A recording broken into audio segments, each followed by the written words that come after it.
Ya. Hola a todos, hola a todas. Continuamos, ¿no?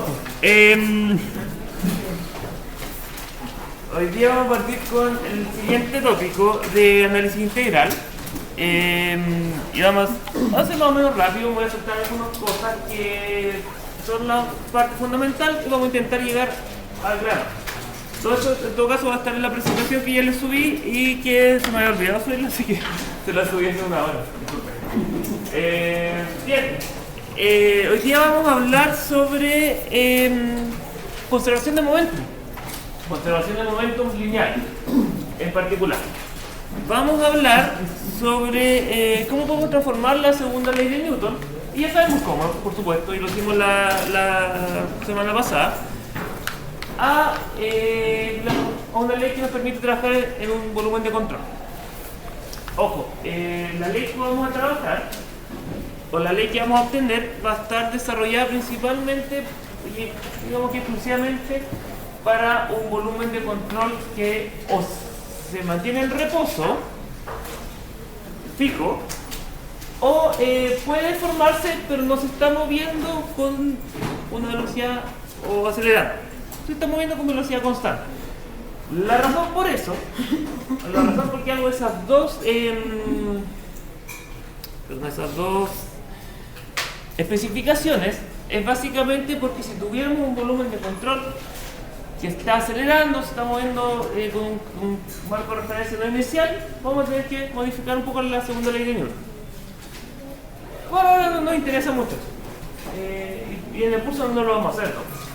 Así que vamos a lo simple. Bien, entonces lo que vamos a hablar hoy día, en modo resumen, se obtiene básicamente aplicando el teorema de transporte de Reynolds a la segunda ley de Newton.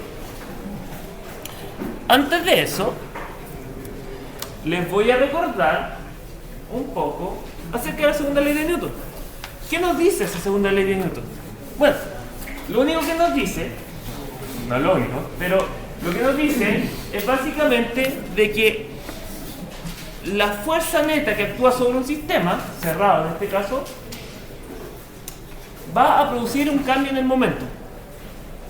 Entonces, como estamos interesados no solo en conocer el cambio de momento, que es lo que vamos a hablar después, sino que también conocer cómo calcular esa fuerza neta, tenemos que reconocer cuáles son las fuerzas que actúan sobre nuestro sistema.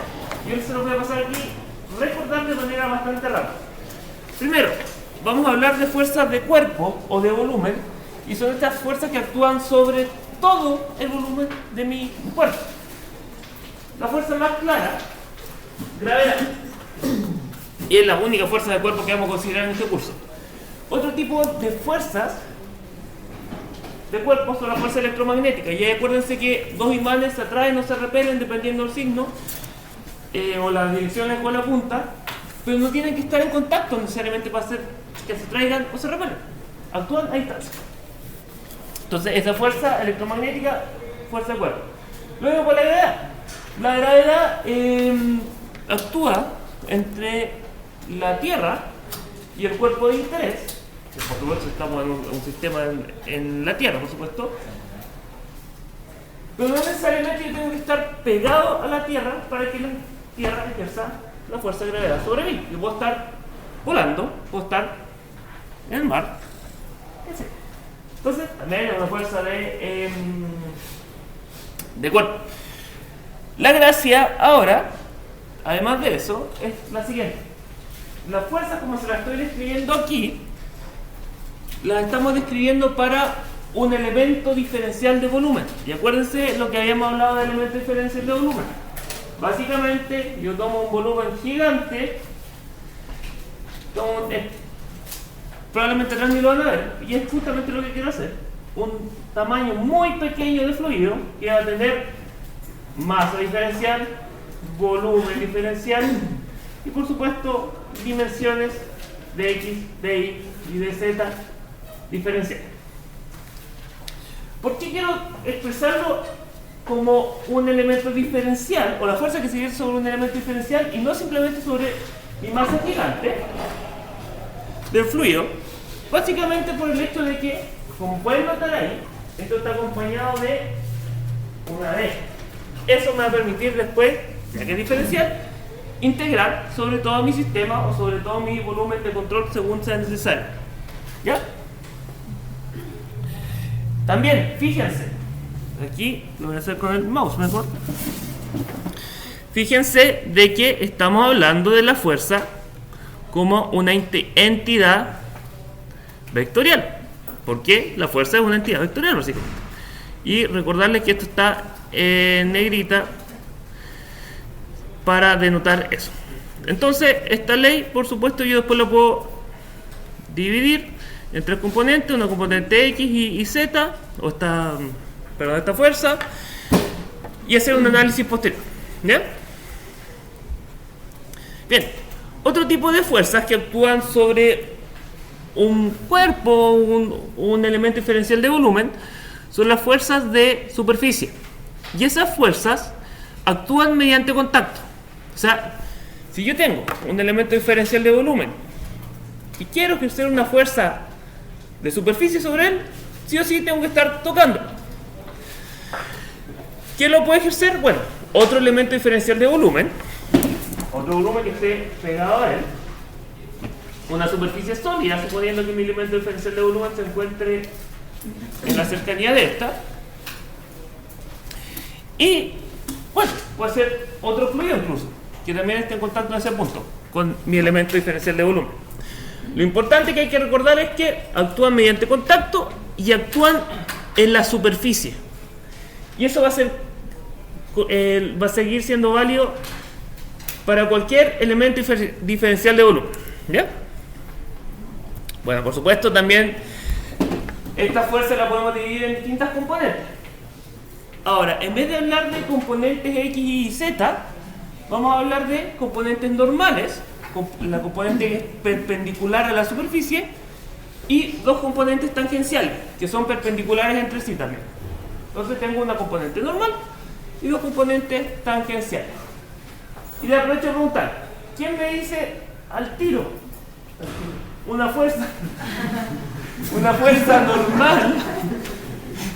Ya. ¿Quién me dice al tiro una fuerza normal de la cual hemos hablado todo este curso? La fuerza de presión, efectivamente. Esa va a ser la fuerza normal y de superficie, por supuesto, más importante que vamos encontrando en mecánica fluida.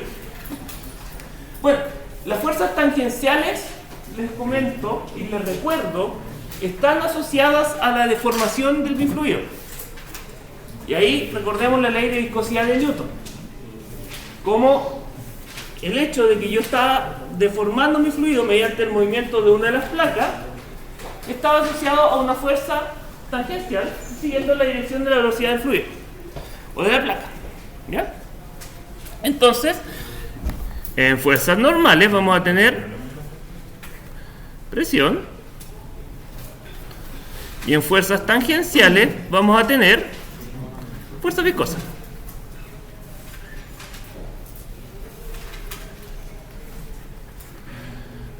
Bien, adicionalmente, en las fuerzas tangenciales también nos vamos a encontrar con otra fuerza que puede ejercer un sólido sobre un fluido. Ahí no es una fuerza viscosa, sino que es el esfuerzo justo en ese punto. Entonces también vamos a tener fuerza que ejerce sólido sobre el fluido.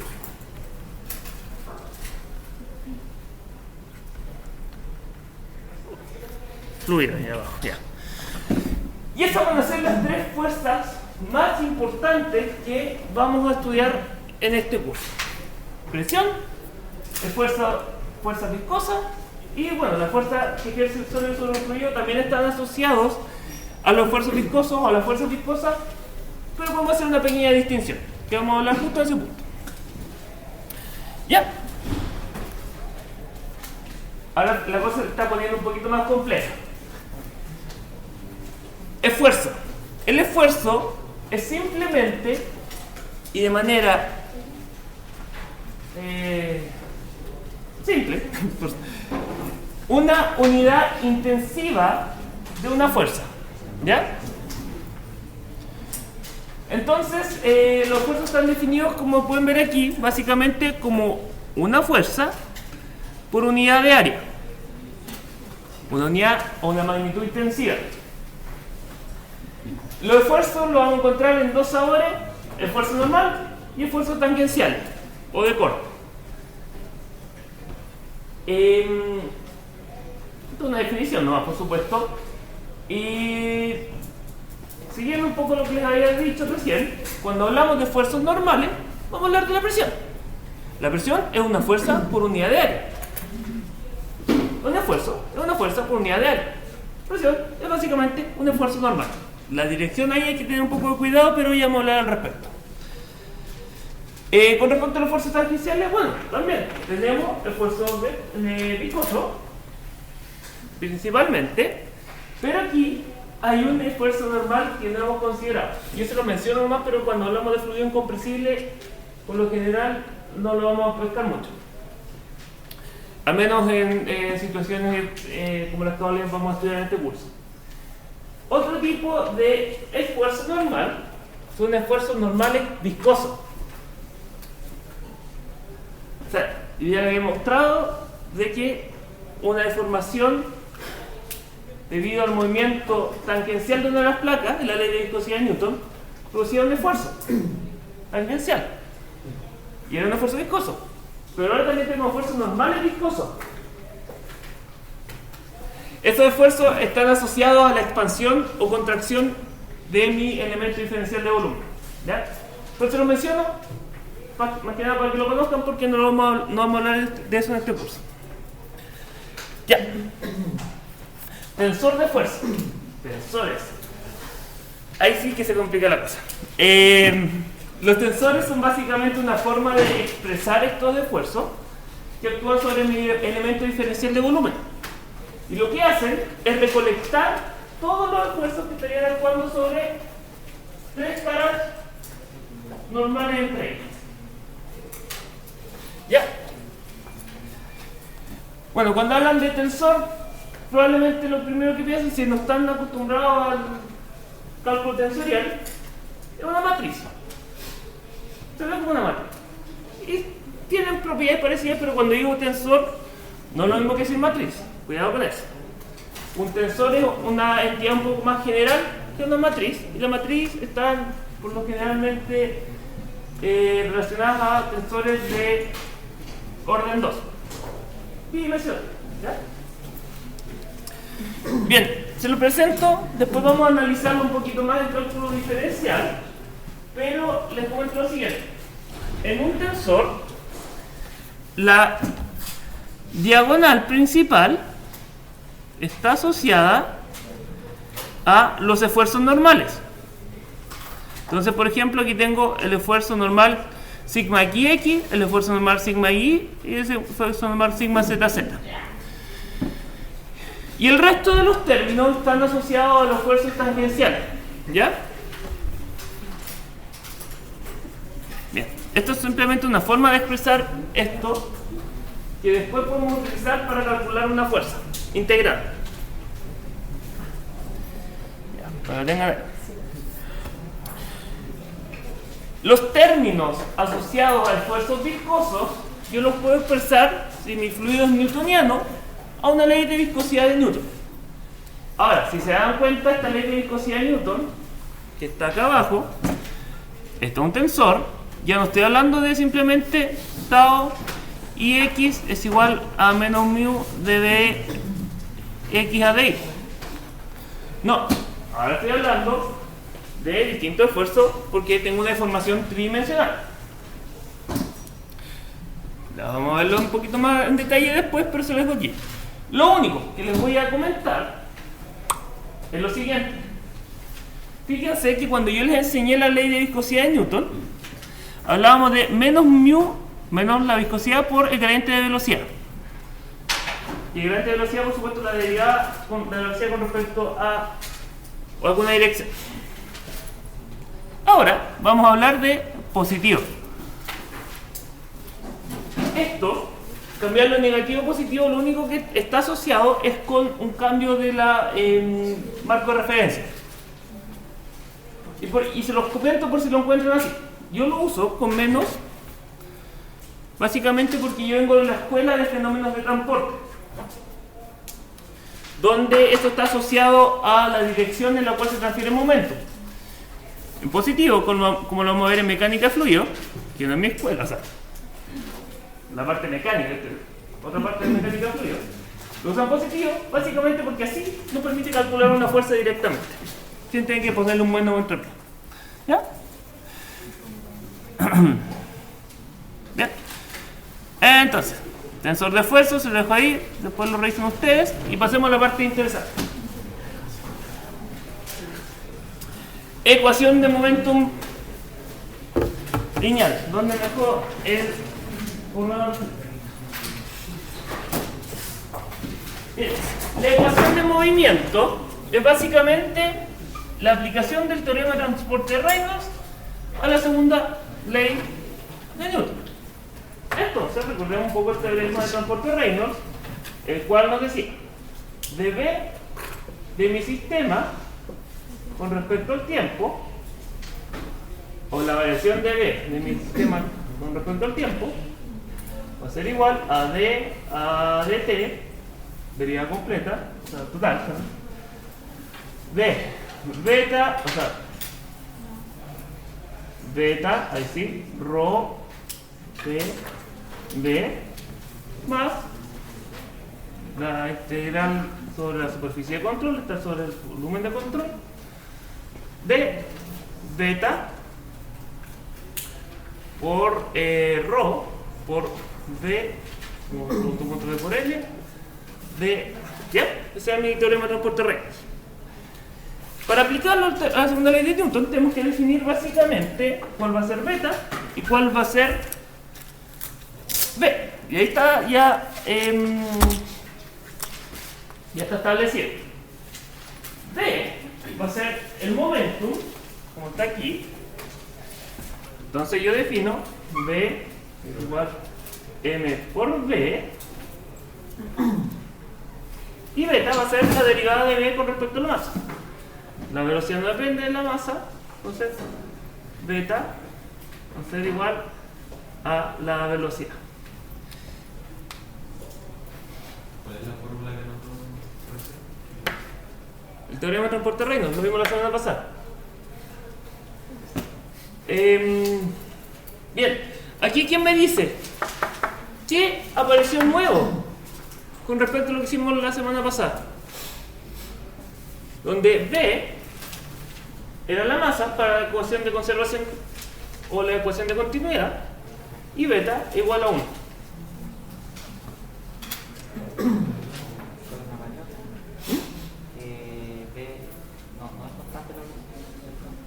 No, por supuesto que no. ¿Se tendrá que hacer otro cálculo? ¿O apunta a otro lado? O por ahí. Apunta. Bien. La diferencia, se pueden dar cuenta, está en esta flechita. Ahora, claro, antes hablamos de una magnitud escalar, que era la masa, y ahora vamos a hablar de una magnitud vectorial, que es el momento. Lineal a todo esto. Entonces, la única diferencia es de que ahora en adelante, para la ecuación de movimiento, vamos a considerar V y beta como entidades vectoriales. Es decir, la ecuación que vamos a obtener ahora, y ahora sí que sí, es una ecuación vectorial que podemos dividir en tres componentes. Dependiendo, ahí por supuesto si estamos hablando de coordenadas cartesianas, cilíndricas o esféricas, los componentes van a ser x y z, θ, rz o phi, r, θ. ¿Bien? Bueno, y esta de acá abajo, en todo su esplendor, es la ecuación del movimiento. Se lo voy a subir un poquito para que estén más atrás. Esta. ¿Dónde está mi lápiz? ¿Dónde lo dejé? ¿Dónde dejé el lápiz? En mi bolsa. Ya. Ahí sí. Entonces, esta es la ecuación de movimiento.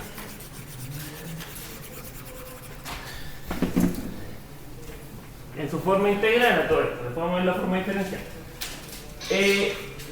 Como pueden ver, tenemos a la izquierda la sumatoria de fuerza, y esa sumatoria de fuerza va a ser todas las fuerzas que actúan sobre mi volumen de control. Hay un pequeño cambio que quizás comprender por qué hablamos de la fuerza de volumen de control del sistema no es tan directo, pero les recomiendo pensar en eso en la situación inicial cuando analizamos nuestro teorema de transporte de Reynolds, en el cual el sistema y el volumen de control coincidían. Entonces, de ahí se puede entender un poco de dónde nace. Bien, en esa fuerza podemos considerar fuerzas de cuerpo y fuerzas de volumen. Perdón, fuerzas de cuerpo y fuerzas de superficie. La gravedad. Y, fíjense, ahora estoy hablando de mi volumen de control. Entonces, si estoy hablando de las fuerzas de superficie, voy a hablar de las fuerzas de superficie que actúan sobre la superficie de mi volumen de control, no de mi elemento diferencial de volumen. Todas las superficies de mi volumen de control. Me voy a dar un ejemplo ahí. Eso también me dice lo siguiente: cualquier esfuerzo viscoso o normal que está actuando al interior de mi fluido, porque al interior del fluido va a haber presión, se puede tener distintos cambios, no las tengo que contabilizar, solo la superficie. Los esfuerzos normales y tangenciales que están actuando al interior de mi fluido, de mi volumen de control, se anulan, no los considero. Y se anulan básicamente porque lo siguiente: si yo tomo un elemento diferencial de volumen que se encuentra dentro de mi volumen de control, y tomo el que está al lado, por ejemplo, va a ejercer una fuerza de presión así ya sobre el otro, y otro va a ejercer una fuerza de presión con magnitud igual, pero en dirección opuesta. Se anula.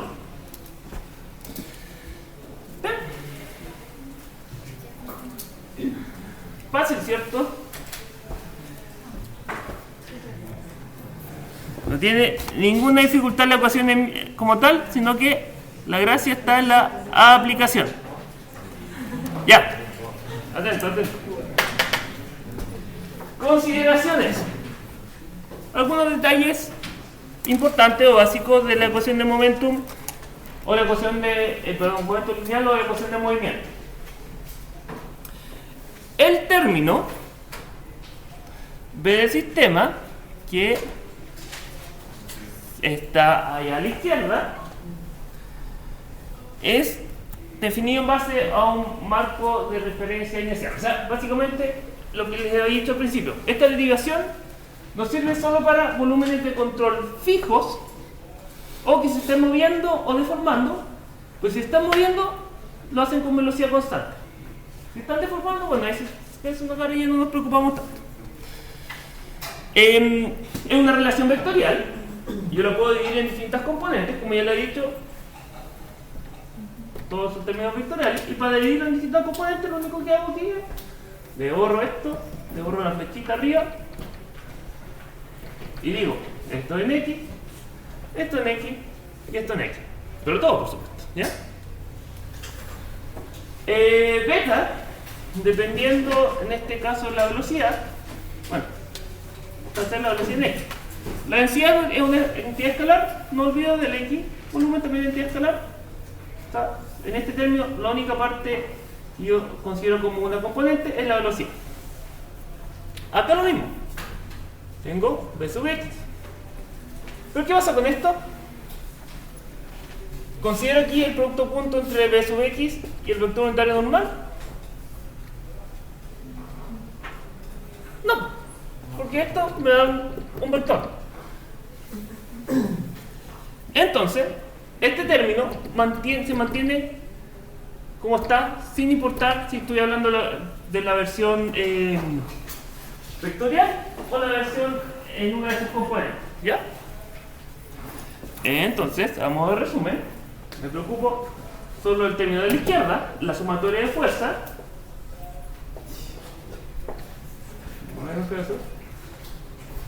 Y me preocupo de las componentes en X, en este caso que estoy analizando. En el primer término de la derecha, solo la velocidad, y en el término de la segundo término de la derecha, solo la primera velocidad. El producto punto queda como tal. ¿Ya? ¿Qué más con esto? Ya lo había dicho, en la sumatoria de fuerzas tiene que considerar todas las fuerzas que actúan sobre el volumen de control, y las fuerzas superficiales solo las que están actuando sobre la superficie del volumen de control, nada lo que está adentro. Y ese detalle es importantísimo, por lo siguiente: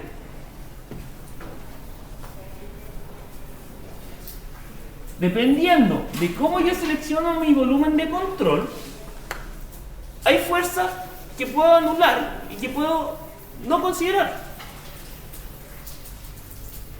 Un ejemplo simple: tengo una tubería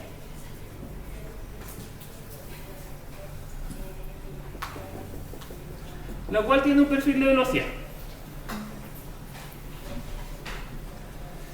Si yo selecciono mi volumen de control de manera de que, por ejemplo, voy a considerar todo el fluido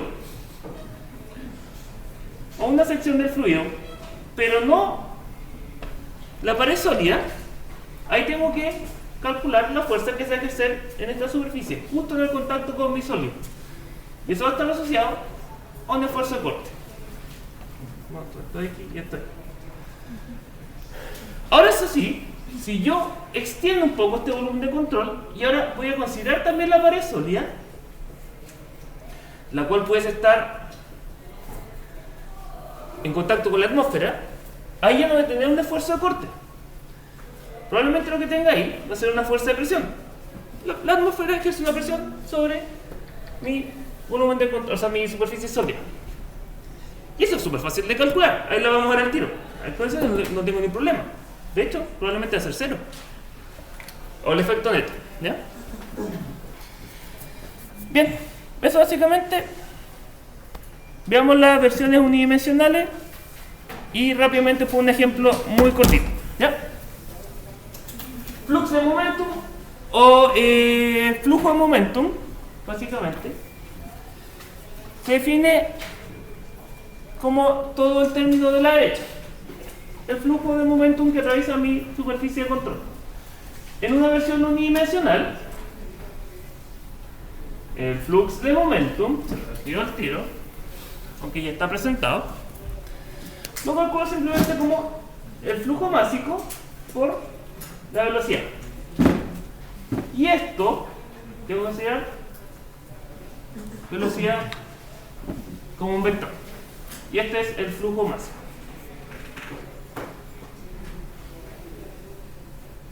Aquí, por supuesto, puedo hacer la división entre entrada y salida, igual como hicimos con la ecuación de conservación de masa o la ecuación de continuidad. Y eso básicamente, simple.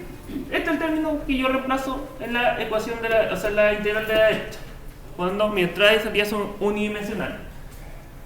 Bien, después ustedes pueden, por supuesto, decir este flujo másico va a ser ρ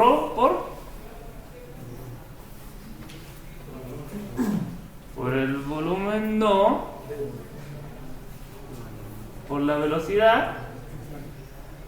Tengo kilogramos partido por metro cúbico por metro partido por segundo, falta el área. ¿Ya?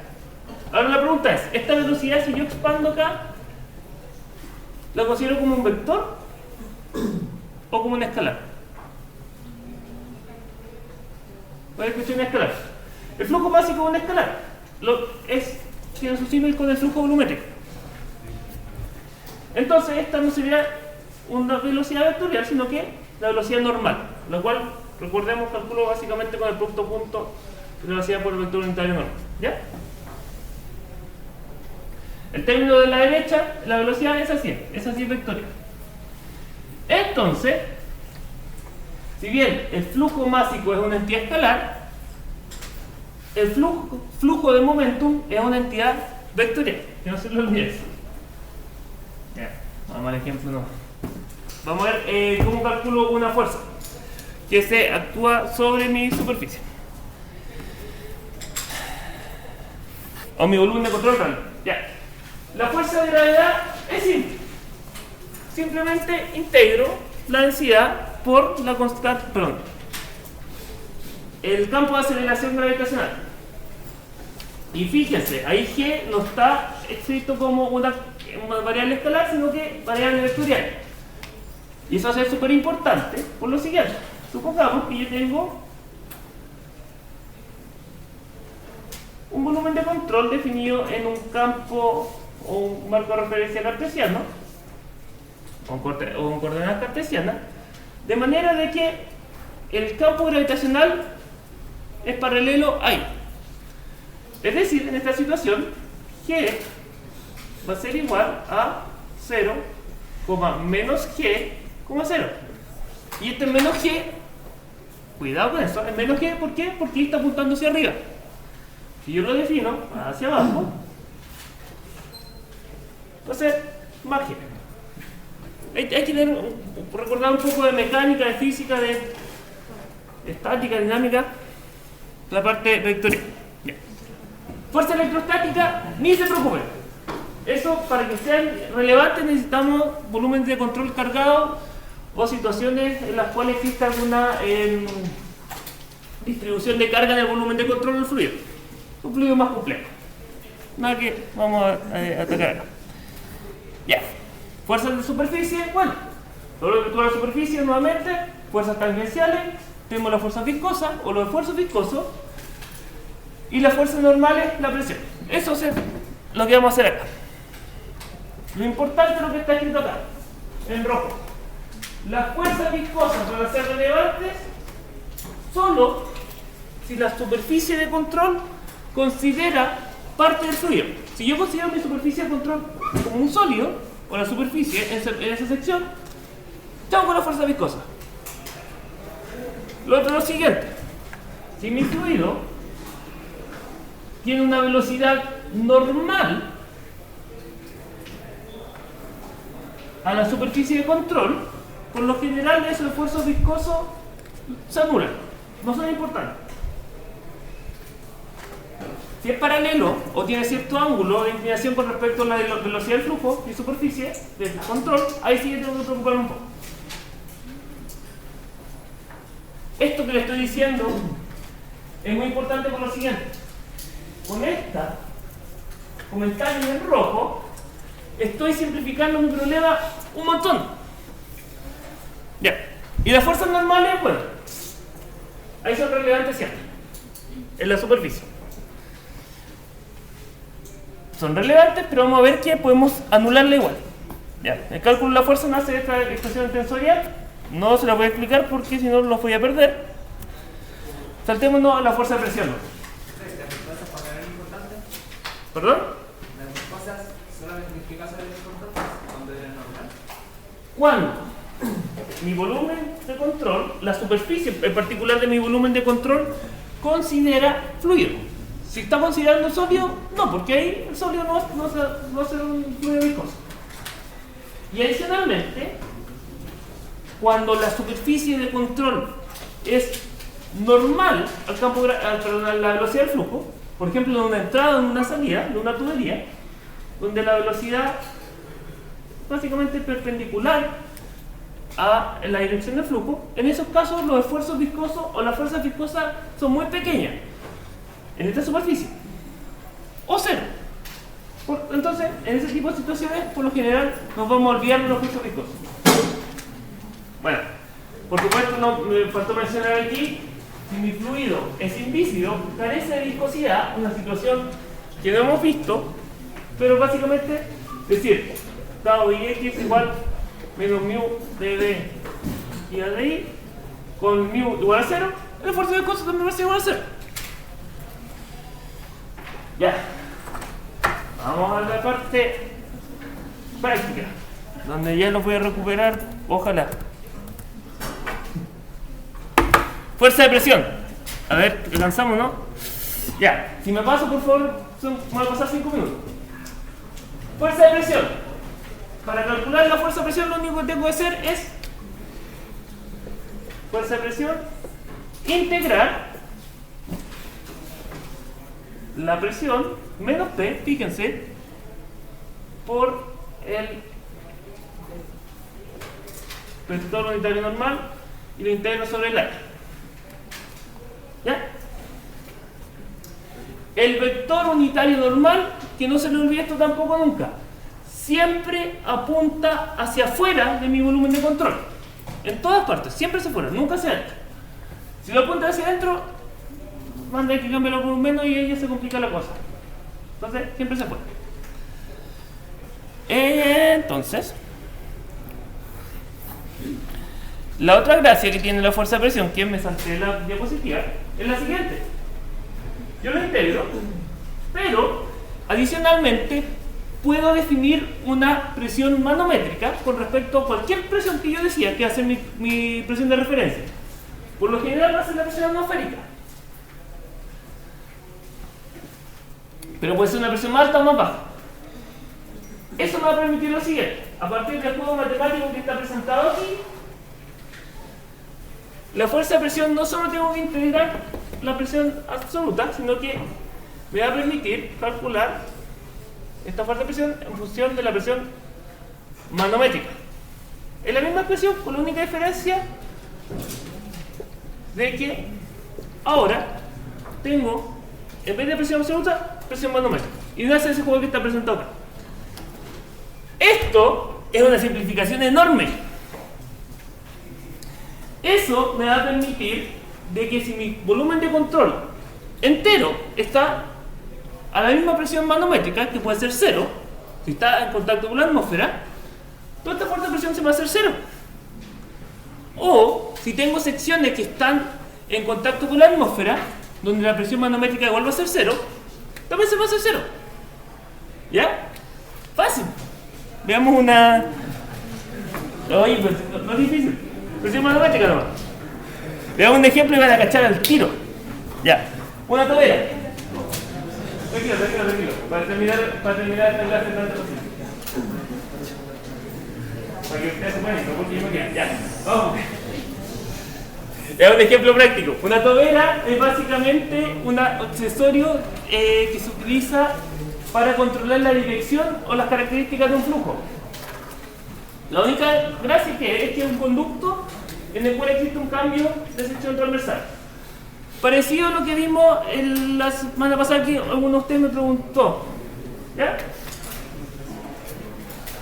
Ese cambio de sección transversal va a estar asociado a, podemos ver la ecuación de Broglie, a cambio de la velocidad, el volumétrico se mantiene constante, cambio de la presión, etc. Lo importante en este ejemplo es que vamos a calcular la fuerza de presión que se ejerce sobre esto. ¿Ya?